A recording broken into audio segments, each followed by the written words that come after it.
misalnya dia tahu saya suka berbisnis ya kan, nggak ada salahnya dikirimin, suruh dengarkan dulu, terus saya masih pertimbangkan, tapi setelah saya pertimbangkan nggak ada ruginya juga. Toh kita cuma diajari untuk disiplin investasi untuk masa tua kita. Jadi saya pikir ikut aja nggak ada masalah ya kan.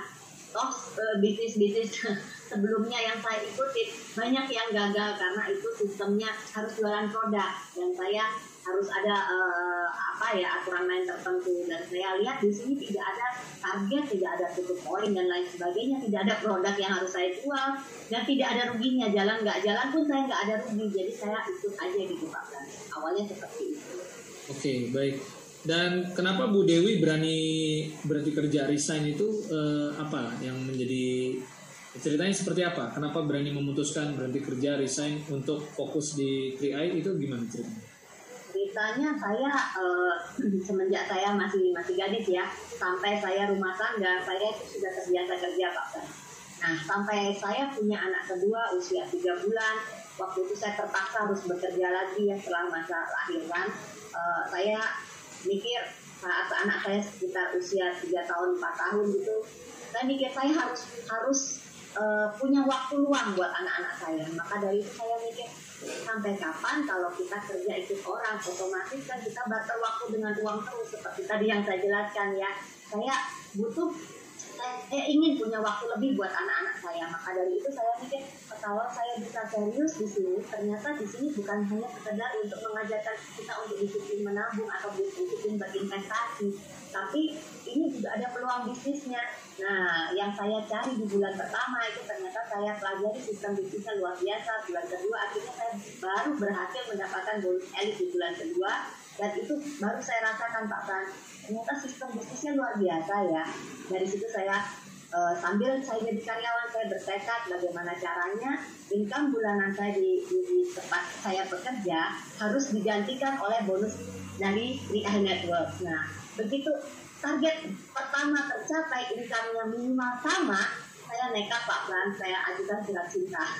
Pertama ke suami saya dengan statement bonusnya itu ya, ini loh sama dengan income saya di kantor. Nah, yang surat cinta kedua saya ajukanlah ke atasan saya di kantor.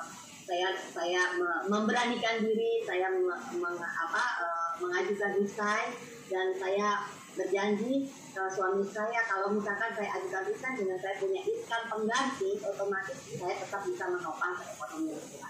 Begitu Pak. Oke, baik ya. Jadi memang ada alasan yang sangat kuat ya. Salah satunya tentu untuk anak juga, dan tentu lebih nyaman bekerja secara fleksibel seperti di 3i yang tidak memiliki tuntutan yang keterikatan seperti di kantor begitu ya Bu Dewi ya. Oke, ada satu pertanyaan mungkin yang ingin ditanyakan juga oleh teman-teman semuanya. Banyak orang di luar sana yang saya jadi nasabah sajalah gitu ya. Kenapa nggak Bu Dewi memutuskan jadi nasabah saja, hanya bayar premi, dapat asuransi, dapat investasinya, tetap kerja di kantor, tapi malah memilih bisnisnya tuh ada dorongan apa? Alasan yang terutama, kalau saya jadi nasabah saja, saya akan jadi karyawan seumur hidup dong Pak Kan. Sedangkan saya nggak mau itu. Nah, saya ingin punya banyak waktu buat anak-anak saya yang sudah saya tinggal sejak bayi merah. Saya harus terpaksa meninggalkan mereka demi income.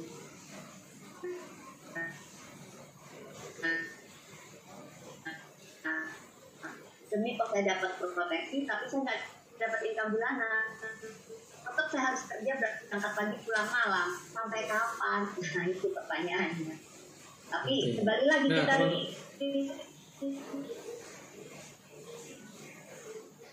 saya nggak boleh asal saya pegangan yang kuat mau gimana. Dan luar biasanya yang saya dapat dari sini Pak Frans, poin utamanya kenapa saya sangat menyukai bisnis ini, menjiwai bisnis ini, karena di bisnis ini saya bisa, poin yang saya dapat adalah kita bisa membantu banyak orang. Itu poinnya. Kita bukan untuk hasil, untuk income diri kita sendiri, tapi kita dengan membuka peluang ini, menceritakan ke siapapun yang kita kenal, mereka sukses, kita pun juga merasa ada kebahagiaan tersendiri. Walaupun income-nya masuk rekening masing ya, tapi bahagianya kita rasakan bersama-sama. Begitu Pak. Oke, nah teman-teman itu tadi ya kalau teman-teman mau kerja terus jadi karyawan ya jadi nasabah aja nggak apa-apa ya. Tapi kalau mau seperti Ibu Dewi artinya ya ada sesuatu yang diperjuangkan buat hari tua masa depan, kenapa nggak jalankan bisnisnya? Oke, Bu Dewi selanjutnya perjalanan demi perjalanan menaiki anak tangga posisi di 3i dari tim agensi sampai ke bronze agensi tentu kan bukan simsalabim ya, bukan dalam satu malam, dalam satu bulan. Saya yakin ada perjuangannya dan mungkin ada penolakannya, ada batu bangunnya, ya kan, ada tekanan-tekanan perasaan mungkin seperti itu. Nah, bisa diceritakan secara ringkas bagaimana perjalanannya bisa menaiki posisi demi posisi di 3i? Awalnya saya bergabung di Oktober 2015 dan otomatis kita semua tahu bahwa saat itu belum gencar sekali ya promo-promo tentang 3i dan banyak sekali yang masih meragukan apa sih, jangan-jangan nanti begini dan begitu. Negatifnya masih lebih banyak daripada positifnya karena memang saat itu crowd-nya hanya Pak Wancen aja ya waktu saya join. Nah, otomatis amat sangat sulit buat saya untuk meyakinkan orang, terutama apalagi saat itu posisi saya sebagai karyawan dengan waktu jam kerja yang terbatas. Otomatis saya hanya mengambil di sela-sela jam istirahat dan jam pulang kerja saya bisa promosi baik lewat WA, lewat telepon, dan janji ketemu dengan calon mitra, dan itu pun dengan pengalaman dengan kemampuan yang terbatas ya, karena saya masih belum bisa bagaimana secara luas untuk menjelaskan. Tapi luar biasanya ada leader saya yang luar biasa, mentor saya yang selalu support, ya pasti bisa lah. Ada training di kantor CAR Surabaya juga yang BOP saat itu sangat membantu saya menambah materi wawasan. Otomatis saya bisa berjalan walaupun waktu saya terbatas. Saya kurang lebih memang butuh waktu yang cukup panjang buat saya karena memang saya bekerja sebagai admin marketing ya Pak Frans di sebuah perusahaan yang cukup menyita pikiran dan konsentrasi. Otomatis saya nggak bisa untuk full time mikirkan bagaimana 3i. Oke, saya nggak apa-apa.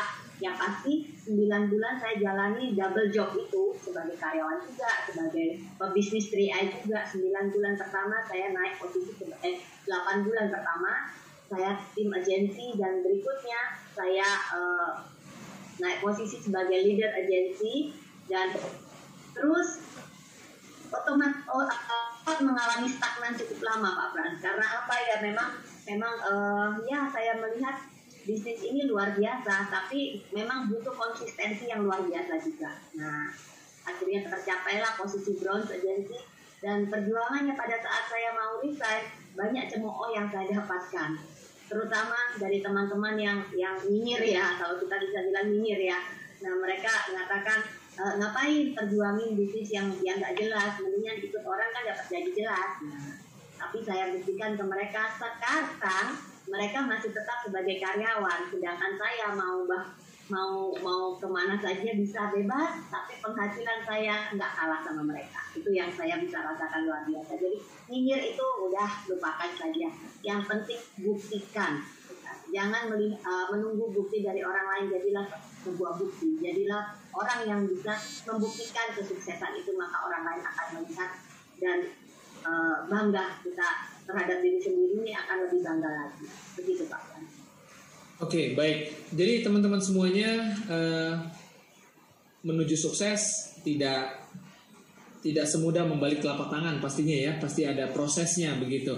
Ya, tapi sukses itu ya di mana-mana yang seperti itu kan. Di bidang apapun pasti perlu perjuangan ya, tidak mungkin mulus. Jadi buang jauh-jauh pemikiran bahwa bisnis 3i Network itu adalah bisnis simsalabim ya. Semuanya harus diperjuangkan. Tapi seperti tadi Bu Dewi katakan, di bisnis ini ujungnya itu jauh lebih menarik daripada kalau kita sekedar hanya bekerja mendapatkan gaji. Ya, sebenarnya ujungnya yang mau dikejar sama Bu Dewi ini.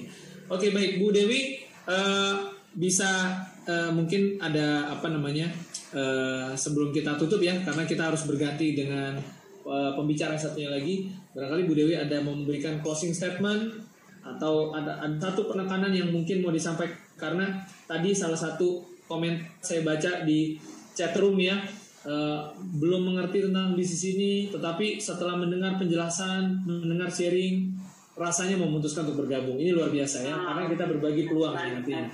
Oke, apa yang bisa Bu Dewi sampaikan di closing statement ini? Silakan. Oke. Untuk teman-teman semua yang ada di Zoom meeting malam ini ya, walaupun saya tidak mengenal siapa Anda, latar belakang Anda, dari mana Anda berasal, ya kan. Di Hari Sumpah Pemuda 28 Oktober 2020 ini, saya menyampaikan buat Anda semua, jangan sia-siakan peluang bisnis yang luar biasa ini. Pada bisnis ini ada orang yang peduli dengan Anda. Ambil tempat, jangan tunggu lama, pelajari sistem bisnisnya, karena siapapun Anda, apapun latar belakang Anda, tidak melihat agama, suku, ras, dan lain sebagainya, Anda semua layak untuk sukses. Kalau mereka semua para crown sudah sukses, sekarang giliran kita membuktikan bahwa kita pun juga layak dan bisa untuk sukses jadi crown.